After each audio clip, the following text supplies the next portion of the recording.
I trusted our babysitter with my life. For 2 years, Emily took care of my daughter without a single problem. She was kind, patient, and always left before midnight. Then one morning, my phone sent me a notification that made my blood run cold. Motion detected, front door, 3 a.m.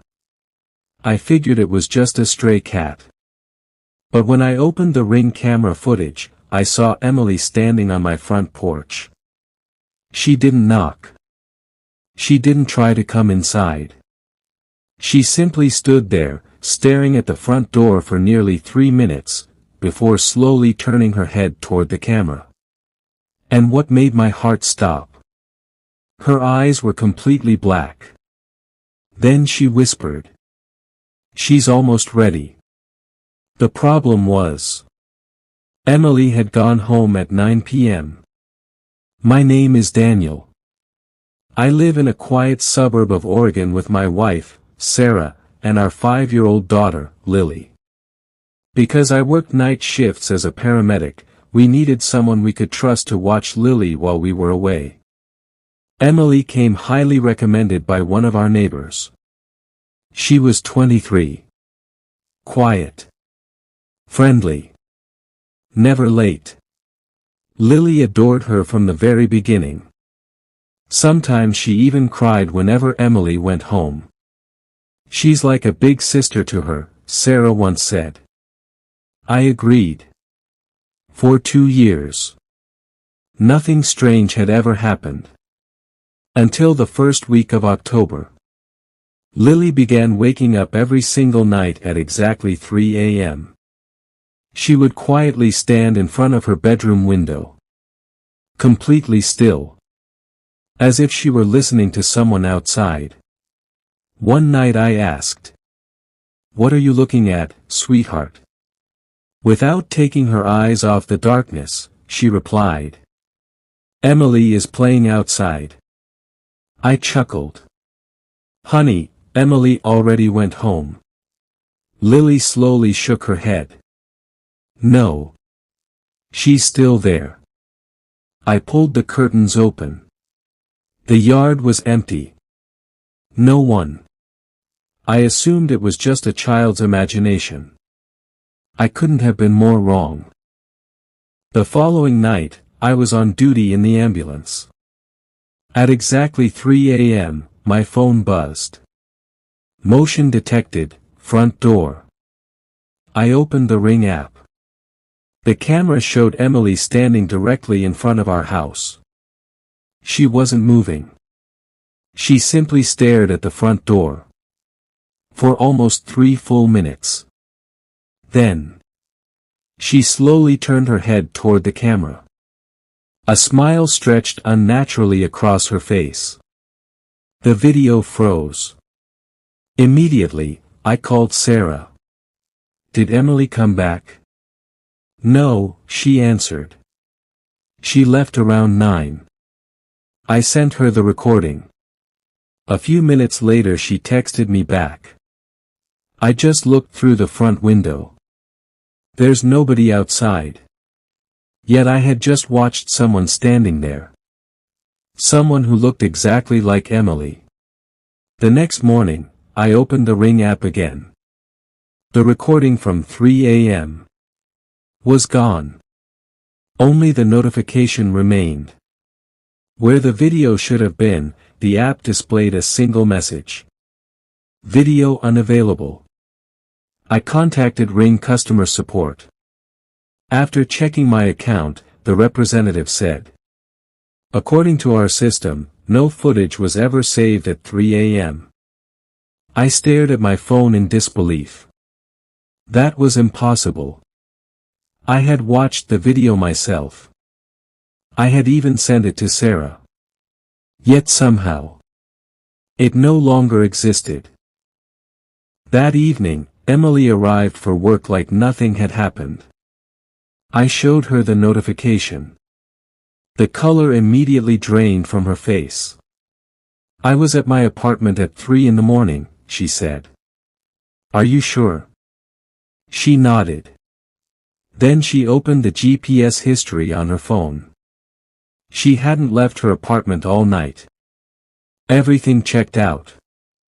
If Emily had never left home, then who, or what, had been standing on my porch?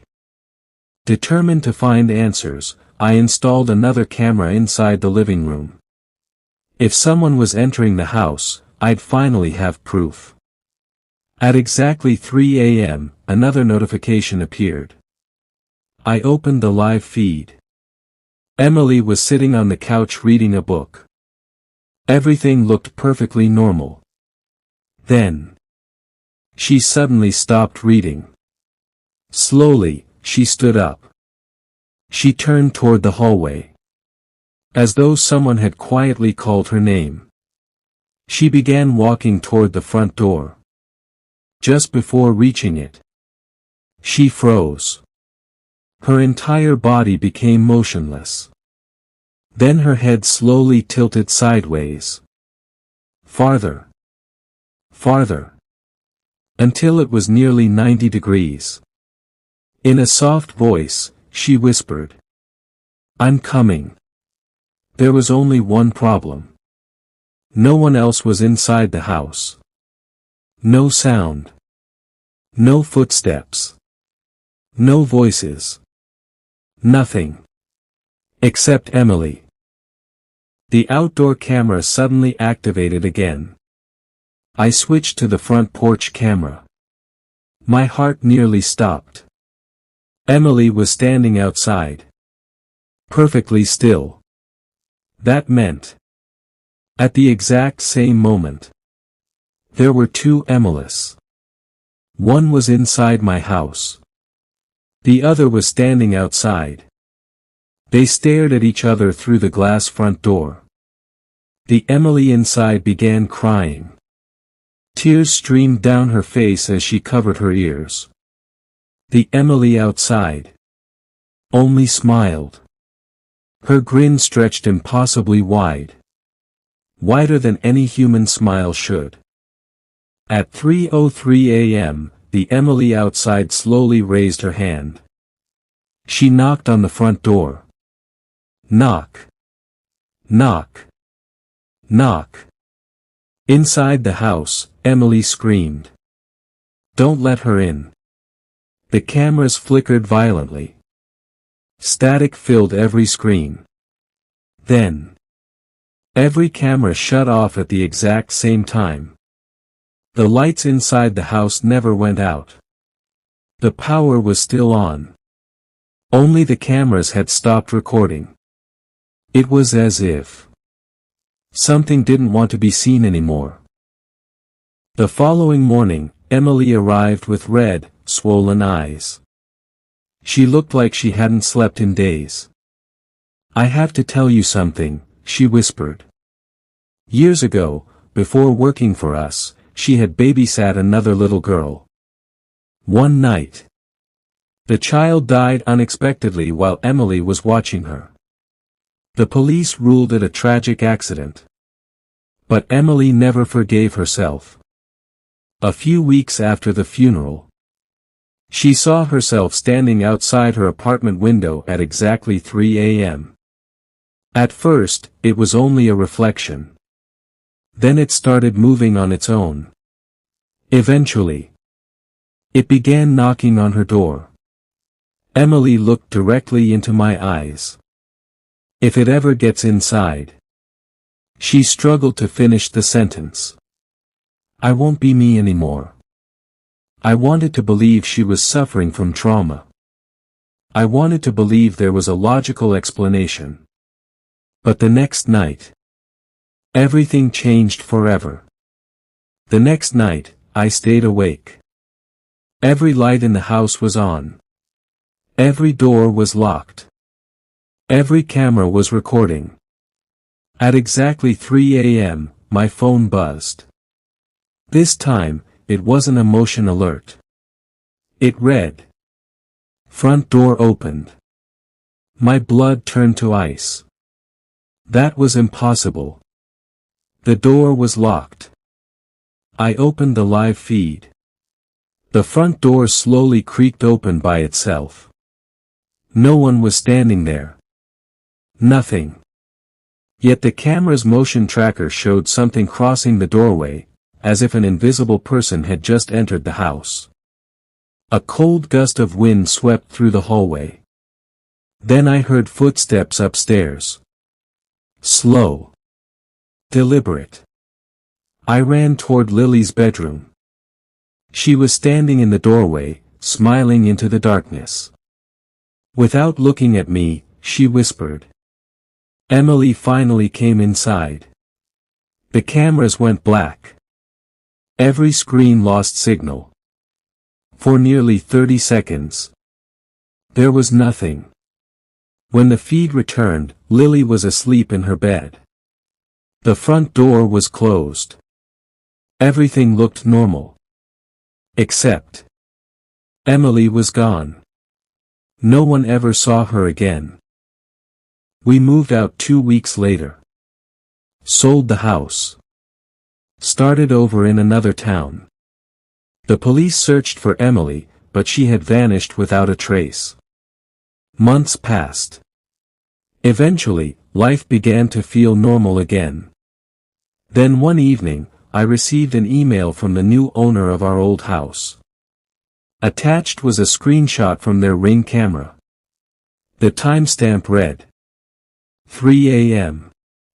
Standing on the front porch was a young woman. Her eyes were completely black. Her smile stretched far too wide. I recognized her instantly. It was Emily. But she wasn't alone. Standing silently behind her, holding her hand, was Lily.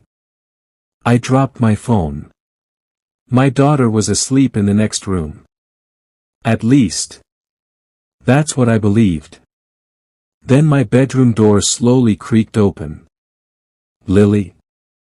I called. No answer. I walked to her room. The bed was empty. The window was wide open. Outside, in the darkness beyond the backyard, 2 figures stood hand in hand. One smiled at me. The other slowly raised a finger to her lips. Shoo. Then they disappeared into the night. The Ring camera captured one final notification.